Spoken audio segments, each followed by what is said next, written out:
I only thought about it because I said a swear. I'll just Okay. trim it. Don't really care. Alrighty. Welcome, Thank you. for welcome, having me. my friends, to the show that never ends. Yeah. Um, super excited about this book. I feel like it's just like anything else in life, you know, you take what you can take from it. I'm super pumped about getting into chapter 1, but there is a ton of information, obviously, in the foreword and note to you. So who wants to start us off? So I can do that. For the forward, I did read all of that, and it was okay. It just to me seemed like it was just book reviews of the book I was about to read. Yeah. So like in that sense, I was just kind of like, okay, like they don't have to sell me on it. I already bought it. Yeah. Yeah. But like on that note, Have either of you, anybody read Rich Dad Poor Dad? mm-mm. Okay. That's Oh, the author I of that. have it, He's the author. but I Joe haven't bought read for it yet. you. Yeah. Oh God. It was so Did funny. he now? I'm gonna work it into my miracle morning. Huh. Yeah, it's fine. We're good. It's fine. Yeah, he literally bought it, and like it just like showed up one day when we were at the old office, and Yeah. I was like, "What is this for?" And then like, so I like messaged Joe, and he was like, "Oh, it's for pizza." And then I was like, Zero Please context. tell me what you mean. Okay, so yeah, the foreword was just from Kiyosaki, who wrote that book, and then a note to you is just kind of like and the intro, right? Just goes right into, you know, his story. I think it's interesting how he talks about his near-death well, His if death he was dead, experience. yeah. And it's just interesting sort of how he looks at it. He's like, that wasn't even my rock bottom. Yeah. I was like, wow, okay. So I think it's interesting how everybody's rock bottom looks different. Yeah. Well, I'm going to dig into that when we get into chapter 1, because I had a big like aha in that in one of the paragraphs there. But I love that he kind of does it in like little yearly synopses, like bing, bing, bing. I love that he just moves on and just gives you whatever and didn't add like 12 chapters to the book to go through each little phase, and then he gets right to the nitty gritty. I did feel like it was a little repetitive going into chapter 1, a smidge, and then, you know, it moves forward. And he gets right to the nuts and bolts of what is That's what the I Miracle really- Morning. That's what I appreciated about Yeah. it. Like I'm not one for fluff. No fluff. And I don't Give me the like facts. self-improvement books that just repeat. It's like, oh, where's your editor? Like, Just oh. trying your best. Yeah. Bro, what do you think I'm doing right now? Mhm. One of my favorite is on page 4, actually, the second paragraph, or number 2 rather, on page 4. And I thought this was really interesting. It says, in order for you to stop settling for less than you deserve in any area of your life and to create the levels of personal, professional, and financial success you desire, you must first dedicate time each day to become the person you need to be, one who is qualified and capable of consistently attracting, creating, and sustaining the levels of success you want. I look at that a little bit differently. I do feel like who you are in the moment deserves it. Maybe that's a different way to look at, like, are you ready for it? Like, some of us might not be ready for love. Some of us might not be ready for that dream job, whatever that is.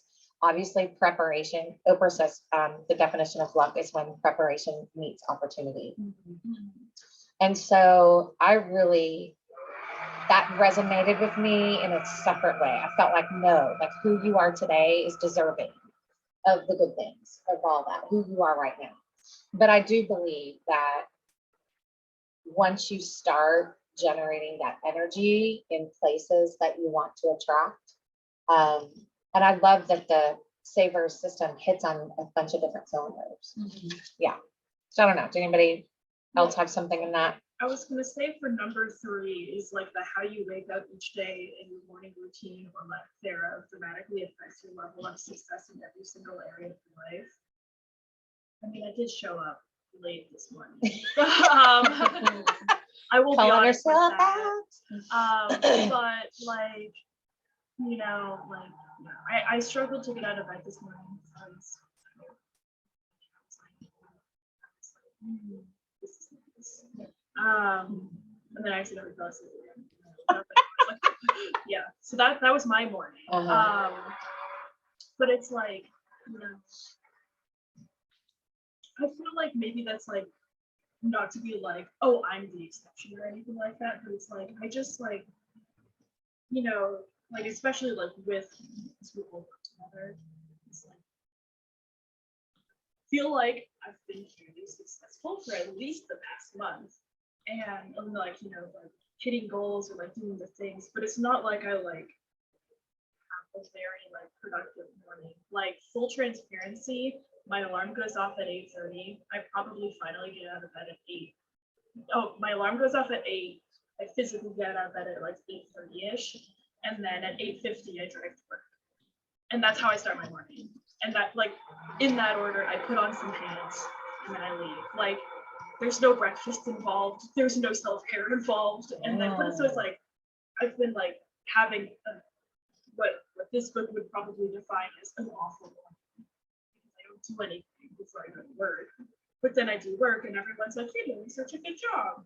So it's like for me personally, for 3, I was like, okay, that's really true, but I do think that it's like because of how I do my morning, it sets the tone for after I get off work, because after I get off work, then I'm like, well, I don't want to do anything else now. You know, I've done my productive things for the day, so I'm just gonna like become a vegetable on the couch. So I So- think, not to cut anybody off, but chapter 2 kind of talks about that, and like when you were talking about it, I was like, yeah, that kind of sounds like me a little bit.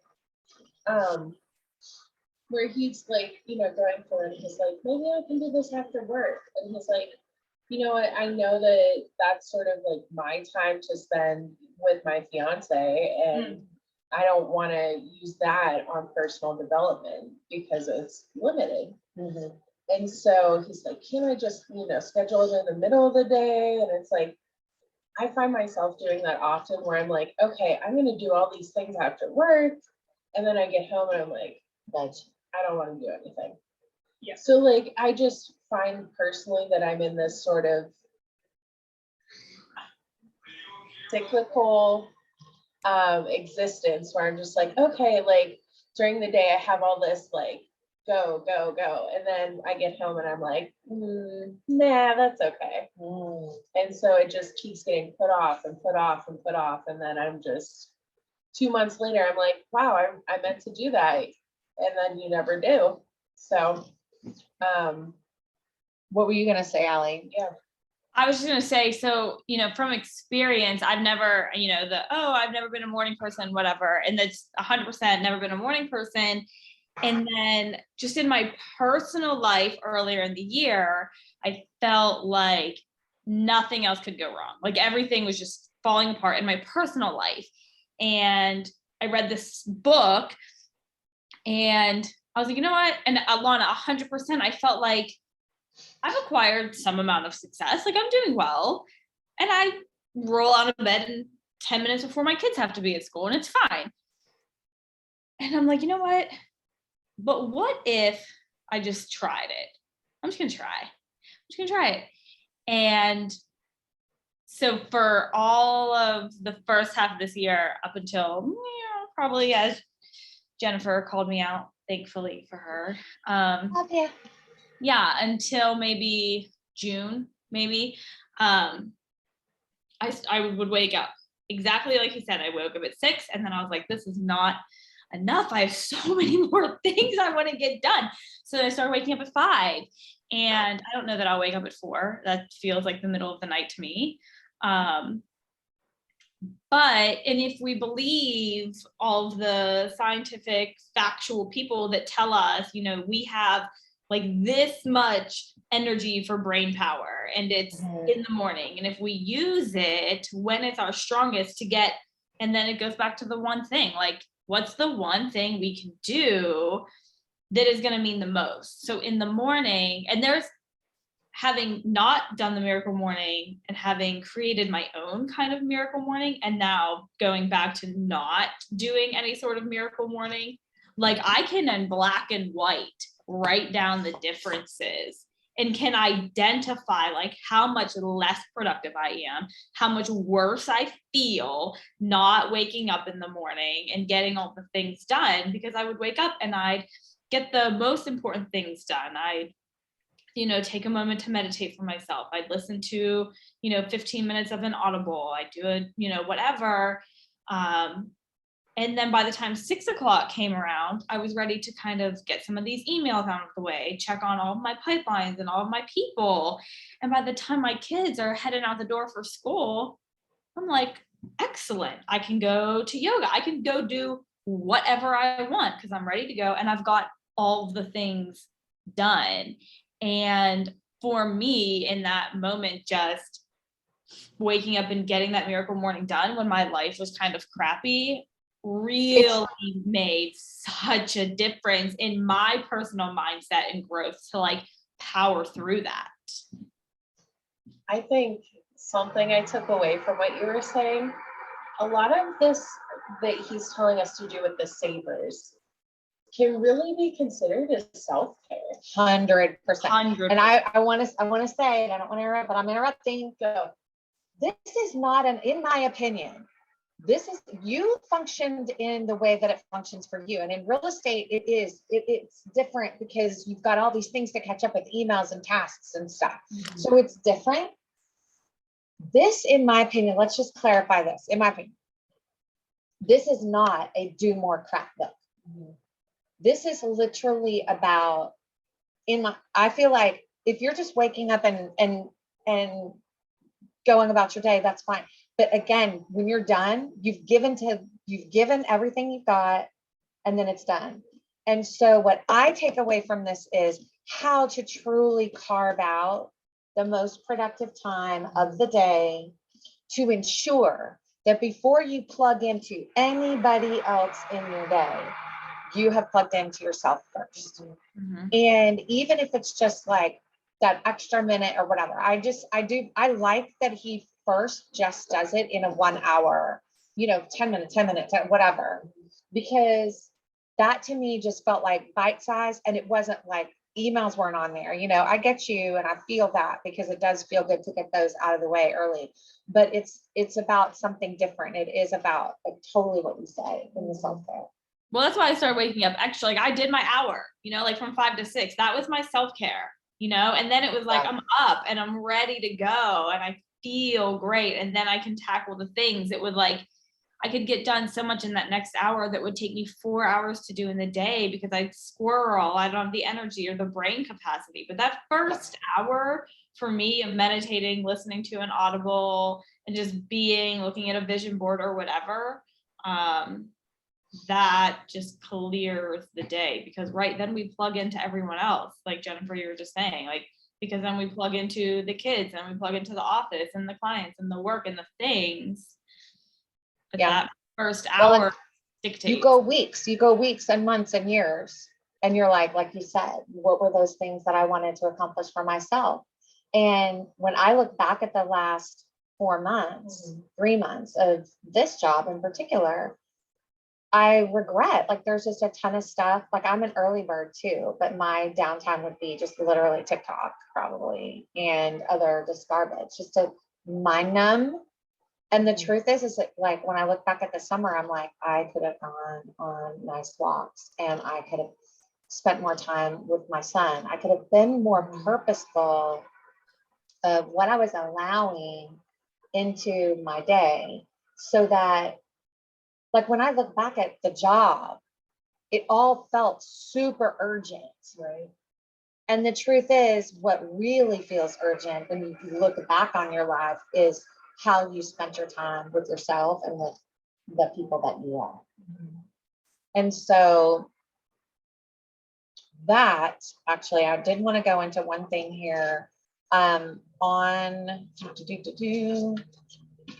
page, where is it? Oh crap.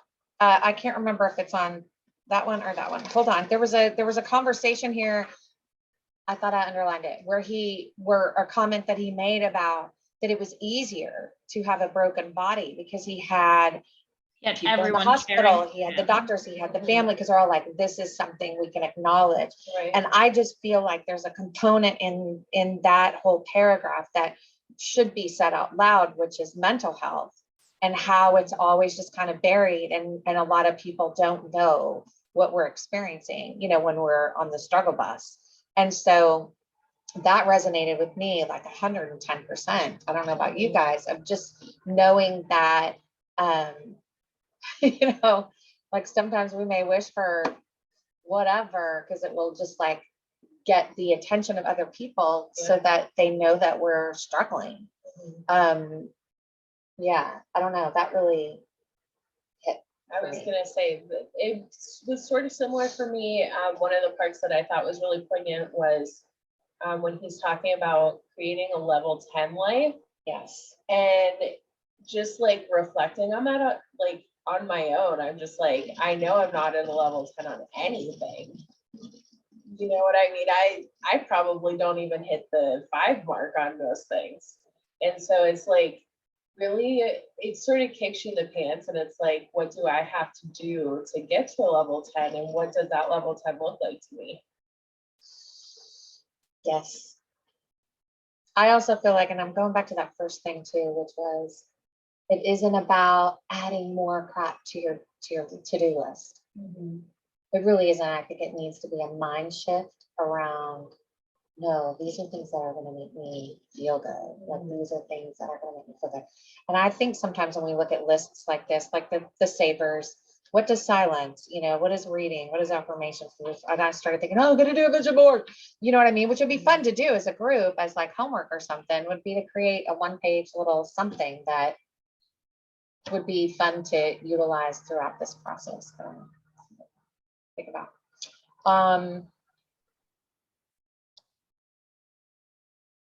I wonder, yeah, I mean, I guess just the psychology behind accomplishing those things in the morning, how that permeates your day. I mean, all y'all already know, like I'm a crazy early bird. I like to be early to everything. I don't like the feeling of rushing. To me, that's just mental anguish. So, but I have not been purposeful in my mornings for a while, because I originally read this in January and did it for a little bit and then stepped away from it. I hate Well, it's that. so funny because he said something in there, and I don't know, because I listened to it on Audible. I don't read it. I have the PDF pulled up, but he said something about, like to the effect of like accepting mediocrity, right? Like we're just accepting of it and whatever. And it's so funny because in that moment, like I'm, putting laundry away, and I was like, that's so, like, I can clearly pick out a difference in just my mental well-being from when I was active and very purposeful and mindful about a miracle morning to now. And in the beginning, it was like, okay, I'm going through a thing, like give myself grace and, allow it. And then it just spirals. And I'm like, yeah, I like to sleep. But that's a very, and I like the word harsh in a good way. Like that's a harsh, like Eva, like realizing like, I'm not at a level 10, bro. I'm not even a level 5. Like that self-awareness that's like, okay, I'm accepting mediocrity in my life. I know it can be better, and I'm nowhere near a level 10. And just knowing that you deserve better as a person than what you're putting into yourself. Yeah. That's a hard pill to swallow. That's a big old stanky pill. Right? A horse pill. It's a horse pill. For sure. I think anytime we have to recognize and be self-aware that we're not functioning at whatever max level, I just wanted to be hyper aware that in our lives, and I'm saying this because there's women in this situation or women affirming people, that we often tend to take on too much and other people's stuff. And We're used to doing the emotional labor. yes, the heavy lifting. And so for whatever, I just I keep going back to this. I just want to lay it down and just say, I want us all to have this safe space to put ourselves first. Yeah. Well, it's very freeing to when we can accept for ourselves, like, I deserve more and I have the capability of making that change. And it can be as simple, I mean, what he's asking or saying or suggesting is very simple. But then to say to the rest of the world, to the universe, like, and mean and not carry and be unapologetic about, like, that's a you thing. Right. That's not my burden to carry. Like, just as we have the ability to make these changes, so freely does everyone else. Yeah. I just don't think, there's not everyone just has the mindset or the, self-awareness. And it's just like, once you get that self-awareness, you can look a certain Yeah. way. It's like unapologetic, like, nope, I'm doing it. What I love about this group too, right now, that's here today, is that we're all in different life phases. Like Andy's in the trenches with a little, you are too, not as little, but still littles. And then married, not married, children, no children, like whatever, almost empty nester family. I think it'll be interesting to see as we progress in the book, are we willing to come to the table to share like how it's going? I don't want to come from a place of like, hey, what you do, because it's not for everybody. It doesn't have to be. That's, you can still learn and still participate without being, all in. But I would really love that ability to share each week. How is it going? What have we decided of the savers that we can fit in? And even if it's just a smidge, what does that look like? I mean, already this morning I got up, read my 2 chapters and did 10 minutes of meditation before, getting ready. Like how many other things are we, wanting to share in the group? Yeah, I would love for this to be like a safe accountability space where we can just, hold each other accountable and say, hey, have you been getting up an hour early? Have you been doing these things? But also in a way that's like, we understand that we're doing it, in that kind of way where it's like no judgment, but also like you could really change your life if you do this. So yeah. Andy, I don't want to call you out, but I'm calling you out. How do Call you me feel? out. Did you read the first 2 chapters? Oh my goodness, yes. Of course. Yeah. How are you And feeling so far in it? I'm feeling just like he said, when he first took that run and something hit him and he was like, okay, I've been being told, if you want your life to be different so long, you have to be willing to do something different. Like how many times have we heard that? 100 times. It starts with that one thing per se. Yeah. Another thing that stood out to me was like the quote he put at the beginning of chapter 2. To make profound changes in your life, you need either inspiration or desperation. And that's where most changes in your life come from. That totally resonated with me. That's that pain or pleasure principle. Exactly. Yep. Like something either moved you in a way like, wow, that's awesome. Like, I think that can work in my life, or shit, this has to work or else. Yeah. Right? Yeah. You know Well, and what I think it's fair to say that there's seasons. We have seasons, Right. You've got a baby that might be nursing or, whatever, there's things, but yeah. Yeah, totally. And it's definitely going to take some mental fortitude, because another thing that resonated with me was the